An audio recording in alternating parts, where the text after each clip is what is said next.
Welcome students. आज हम पढ़ेंगे पार्चुरेशन एंड लैक्टेशन। ये ह्यूमन रिप्रोडक्शन का पार्ट है। क्लास 12th बायोलॉजी स्टूडेंट के लिए हेल्पफुल होगा। CHSE CBSE बोर्ड सबके लिए इम्पोर्टेंट पार्ट है ये। इससे पहले ह्यूमन रिप्रोडक्शन का male reproductive system, female reproductive system, menstrual cycle, fertilisation, बहुत सारा वीडियो चैनल में है, आप देख सकते हैं प्लेलिस्ट को जाकर। तो ये एक ऐड होगा पार्चुरेशन एंड लैक्टेशन। इसमें डिटेल्स में हम बात करेंगे और एडवांस लेवल में भी नीट के लिए या फिर अदर कॉम्पिटिटिव एंट्रेंस के लिए भी कुछ इम्पोर्टेंट पॉइंट डिस्कस करेंगे। ठीक है, तो चलो स्टार्ट करेंगे। My self Priyaranjan Tripathi, MSc applied microbiology. अगर वीडियो अच्छा लगता है तो सब्सक्राइब कीजिए चैनल को, शेयर कीजिए अदर फ्रेंड्स को जो सब देखेंगे और बायोलॉजी के बारे में डिटेल्स जान पाएंगे। एग्जाम प्रिपरेशन होने के लिए भी बहुत हेल्पफुल होगा ये वीडियो, तो ध्यान से देखिए। तो चलो टाइम वेस्ट मत करके स्टार्ट करते हैं। पार्चुरेशन का मतलब है चाइल्ड बार्थ। चाइल्ड का जो बार्थ होने का प्रोसेस को पार्चुरेशन कहते हैं। Duration of human pregnancy is 9 month. Human का जो प्रेगनेंसी पीरियड है उसका नाम है gestation period, and gestation period का जो ड्यूरेशन है वो 9 मंथ है, जिसको 3 ट्रिमिस्टर में डिवाइड किया गया है। First trimester, second trimester and third trimester. हर एक ट्रिमिस्टर का 3 मंथ होता है, तो टोटल हो गया 9 मंथ। तो जब प्रेगनेंसी का टाइम ख़त्म होता जाता है, लास्ट मंथ में विगरस कॉन्ट्रैक्शन ऑफ यूटेरस होता है। यूटेरस विगरसली मतलब बहुत ज़ोर से कॉन्ट्रैक्ट होता है at the end of the pregnancy का एंड में, causing expulsion of the foetus, जिसके वजह से फीटस एक्सपेल होता है, मतलब रिलीज होता है, जिसका प्रोसेस को कहते हैं पार्चुरेशन और चाइल्ड बर्थ और डिलीवरी भी कहते हैं। Next, induced by a complex neuro endocrine mechanism. देखो, पार्चुरेशन प्रोसेस एक न्यूरो एंडोक्राइन मैकेनिज्म के थ्रू रेगुलेट होता है। न्यूरो मतलब न्यूरल सिस्टम एंड एंडोक्राइन मतलब एंडोक्राइन सिस्टम। न्यूरल सिस्टम में क्या होता है, एक रिफ्लेक्स क्रिएट होता है जो कि यूटेरस से जाकर ब्रेन के अंदर जो पिट्यूटरी ग्लैंड है वहाँ पर सिग्नल देता है, मोस्टली पोस्टेरियर पिट्यूटरी को। And you no posterior pituitary is called neuro hypophysis.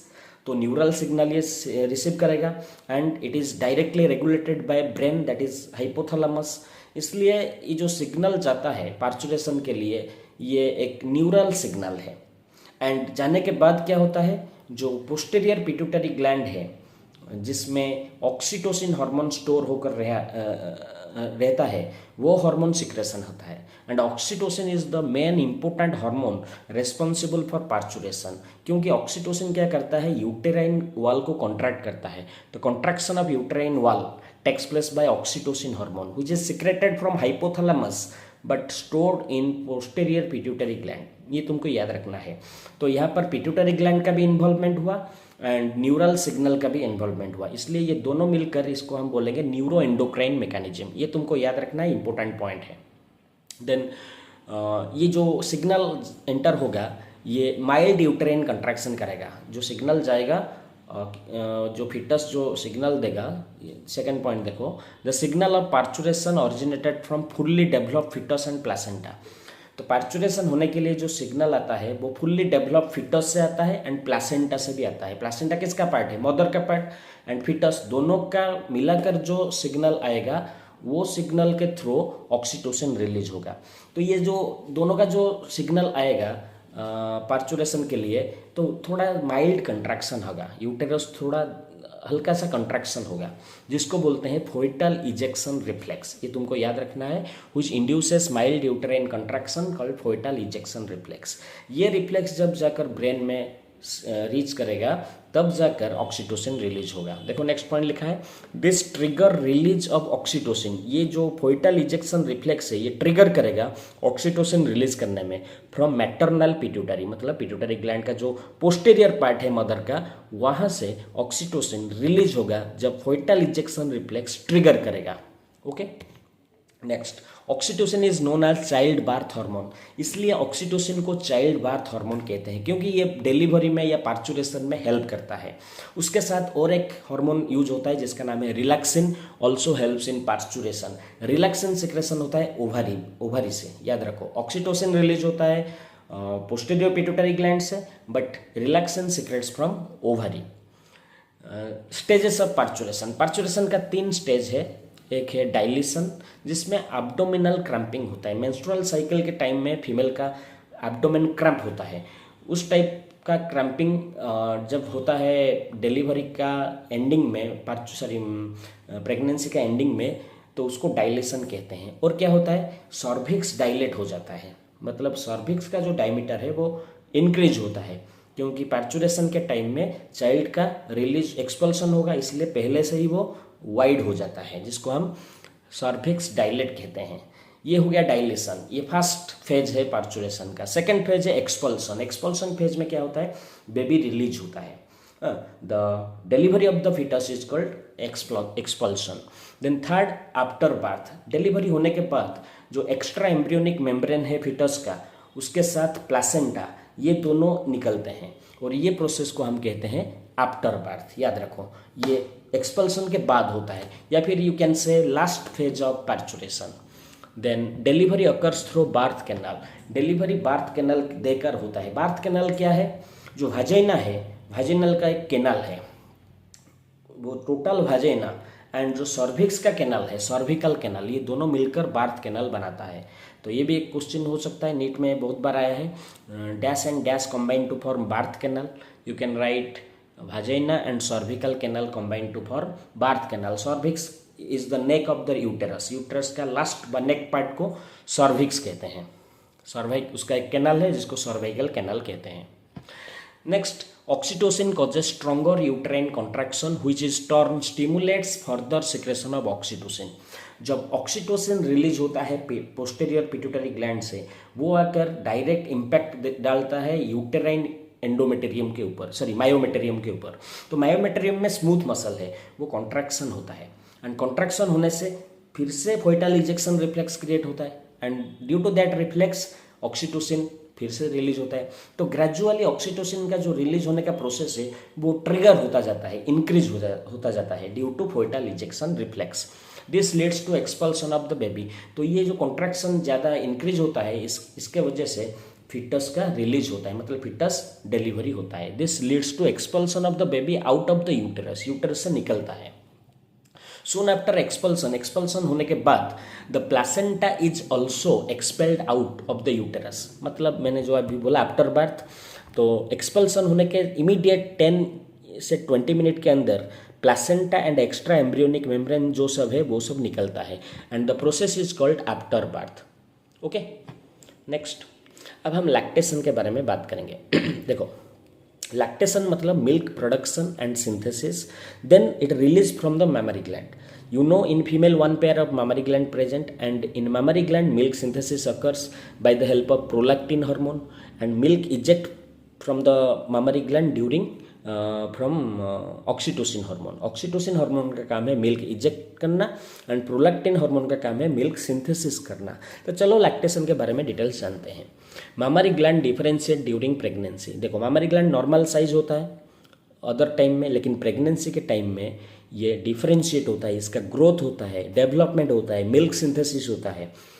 When it starts producing milk towards the end of the pregnancy, it is called lactation. जब प्रेगनेंसी का and time में ये proliferate होकर milk production करना start करता है, उसको हम लैक्टेशन कहते हैं।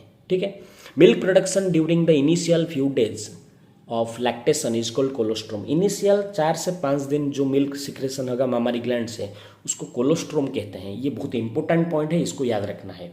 जो कोलोस्ट्रोम है ये थोड़ा येलोइश कलर है एंड इनिशियल मिल्क है, इसमें बहुत सारा एंटीबॉडी होता है, ये इम्यूनिटी के लिए बहुत ही इंपॉर्टेंट है। And you know that type of immunity is called innate immunity because it comes from the mother.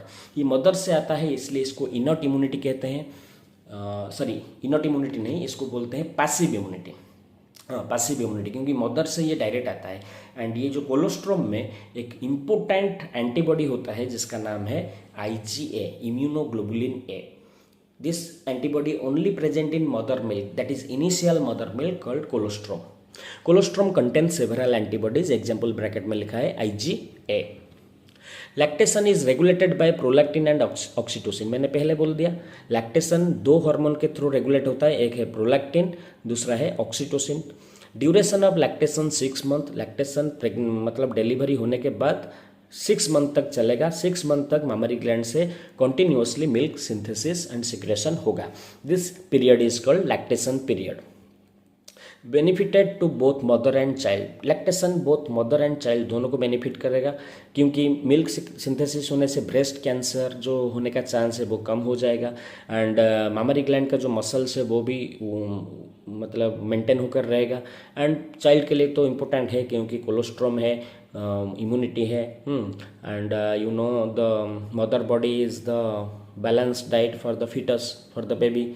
तो benefited to both mother and child होगा. नेक्स्ट कुछ टर्म हम जानेंगे. पहला जो इम्पोर्टेंट टर्म है वो है गैलेक्टोरिया. गैलेक्टोरिया का मतलब है teens breast milk make milk. Teen age में ब्रेस्ट में अगर मिल्क सिंथेसिस हुआ विदाउट प्रेगनेंसी, याद रखो विदाउट प्रेगनेंसी, एक बार हार्मोनल इम्बैलेंस होता है, this condition is called galactorrhoea. Okay. Then galactopoiesis मतलब maintenance of milk secretion. Milk secretion maintain करने के लिए जो प्रोलैक्टिन सिक्रेट होता है, एंड प्रेगनेंसी जो लैक्टेशन पीरियड में मिल्क सिक्रेशन को मेंटेन करने का जो प्रोसेस है उसको गैलेक्टोपोइसिस कहते हैं. Then lactogenesis milk production, milk का प्रोडक्शन होने का जो प्रोसेस है उसको लैक्टोजेनेसिस कहते हैं. ये सब इम्पोर्टेंट टर्म है जो कि मेडिकल एंट्रेंस में बहुत बार आता है, तो आपको याद रखना है. Then prolactin is called milk synthesising hormone, previously we discussed. Oxytocin is called milk ejecting hormone. ये दोनों नीट के लिए इम्पोर्टेंट है. इस्ट्रोजन एंड प्रोजेस्टेरोन ये दोनों हार्मोन भी लैक्टेशन में या फिर मामरी ग्लैंड का ग्रोथ में हेल्प करते हैं. देखो क्या लिखा है, मामोजेनेसिस. मामोजेनेसिस क्या है, डेवलपमेंट ऑफ मामरी ग्लैंड, और मामरी ग्लैंड फॉर्मेशन होने का, डेवलप होने का, डिफरेंशिएट होने का प्रोसेस. ब्रेस्ट डेवलपमेंट भी कह सकते हैं. आफ्टर प्यूबर्टी फीमेल का जो ब्रेस्ट साइज है वो इंक्रीज होता है. क्यों होता है, due to oestrogen and progesterone hormone. This hormone plays important role, vital role for the development of mammary gland and the process is called mammogenesis. तो हो गया कुछ इंपॉर्टेंट टर्म. तो आज के लिए हम इतना ही देखेंगे. ये दोनों टॉपिक इम्पोर्टेंट है रिप्रोडक्शन, ह्यूमन रिप्रोडक्शन चैप्टर का. नेक्स्ट वीडियो में और एक न्यू टॉपिक के बारे में हम डिस्कस करेंगे. मेरा नाम है Priyaranjan Tripathi. My YouTube channel is Priyaranjan Tripathi is biology. मेरा एड्रेस, फ़ोन नंबर भी है, आप कांटेक्ट कर सकते हैं. प्लीज़ चैनल को सब्सक्राइब कीजिए एंड लेटेस्ट वीडियो पाने के लिए बेल आइकन को प्रेस कीजिए. तो आज के लिए रहता हूँ. Thank you. Best of luck.